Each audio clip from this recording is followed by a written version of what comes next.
Hello and welcome to the channel.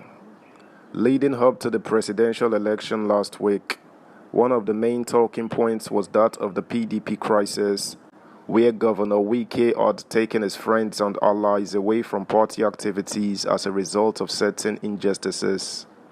Makinde, Ugwanyi, Ikpeazu, and Otom made up the group, and up until election day was fighting with their presidential candidate Atiku Abubakar and the party's national chairman. The actions of the G5 contributed in no small fate to Atiku losing the presidential election, but just as well in what will come as a modicum of relief, with the exception of Wike, who was not contesting any elective positions. 3 of the 4 governors running for senatorial positions all lost their bids. The other, Makinde, is running for governorship re-election. There is a feeling he too might lose, owing to the fact that the APC won the presidential election in a state. Subscribe, like, share, and comment. Thank you. How Wike led Ugwanyi, Otom, Ikpeazu to electoral defeats. For months, reconciliatory efforts were made by chieftains of the People's Democratic Party to bring its aggrieved 5 governors back to its fold, but to no avail. For Nyesom Wike, the governor of Rivers State and leader of the Integrity Group, together with his 4 colleagues, Seyi Makinde of Oyo State, Okezie Ikpeazu of Abia State, Samuel Otom of Benue State, and Ifeanyi Ugwanyi of Enugu State, there was no pathway to peace unless Iyorchia Ayu, the national chairman of the PDP, stepped aside before the elections. The governors premised their anti-Ayu stand on the alleged violation of the PDP constitution, which provides for fair distribution of elective and national offices between the North and South. They maintained that with Atiku Abubakar's emergence as the party's presidential candidate, Ayu's continued chairmanship was no longer acceptable. Following the collapse of peace talks between the two sides, Atiku kept Ayu and worked with loyal governors of the party for the presidential election, which was held on February 25th. PDP chieftains, including its immediate past national chairman, Prince Uche Secondus, ex-national secretary Ibrahim Traore, former governors Ahmed Makafi, Kaduna, Sule Lamido, Jigawa, Ibrahim Idris, Kogi, and a host of others had argued that it was in the interest of the rebellious governors to sheath their swords and team up with Atiku.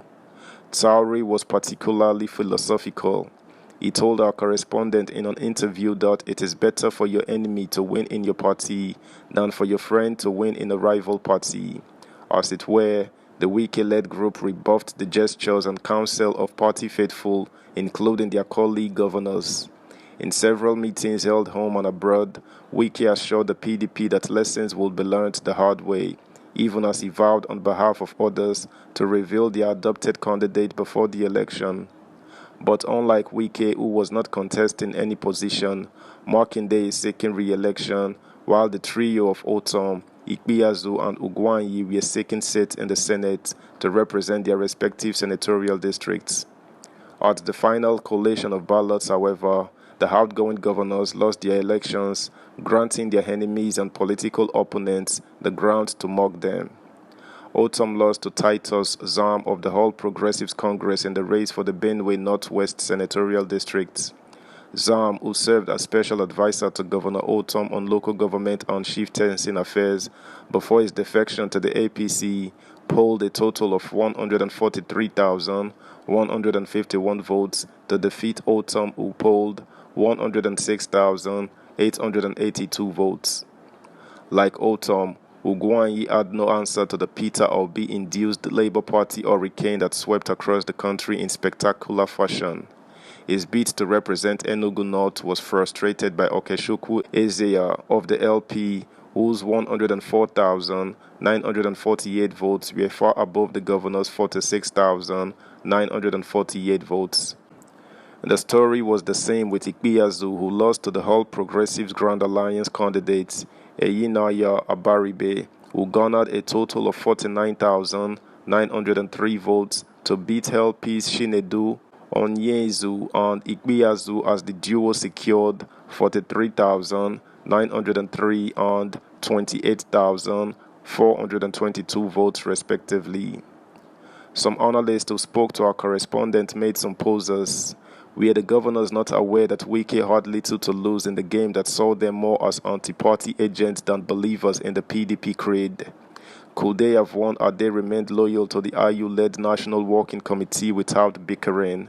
And didn't they know it was difficult for people to vote for different parties in elections that held the same day on the same polling units at the same time, since they already took a stand not to support their party in the presidential election? There seems to be no straight answers to these posers, but Timothy Osadolo, the Deputy National Youth Leader of the PDP, is of the view that the outgoing governors failed to realize that they had a life outside their agitation for IU to go. Osadolo said, these governors and their subservient friendship with Governor Wike was always going to be a poisoned chalice to their political fortune in and outside the party. Today, they will be in the inner recess of their rooms wondering where they lost it. It was always safer for them to stay with the PDP, and they would have had a more successful outing. Tomorrow is another day. I wish them well. A member of the National Working Committee of the PDP and former Jigawa State Governor, Sule Lamido, absolved Wike of blame, noting that other members of the integrity group ought to have realized the implication of what they were getting into when they moved against the party that brought them into national prominence. He said Governors Otom, Ikpeazu, and Ugwanyi had no one but themselves to blame for the electoral misfortune they suffered on Saturday. He added, the three governors misled themselves. They are mature enough to understand the danger of their actions to their political fortune. Sharing the same thought is Eddie Olafeso, former national vice chairman, southwest of the PDP. According to him, Otom, Ugwanyi, and Ikpeazu have now realized too late that not all that glitters is gold. It is obvious that they lost, owing largely to their anti-party activities and refusal to heed wise counsel. While the crisis lasted, some of us begged them to give peace a chance, but they did not listen. The party pleaded, but nothing happened. I won't say they were led astray by Governor Wike, because they are adults. They are regretting, even though as men, they won't admit. It is painful for them because they lost in the traditional homes of the PDP. That's the news, guys. Thanks for listening. Until next time, bye.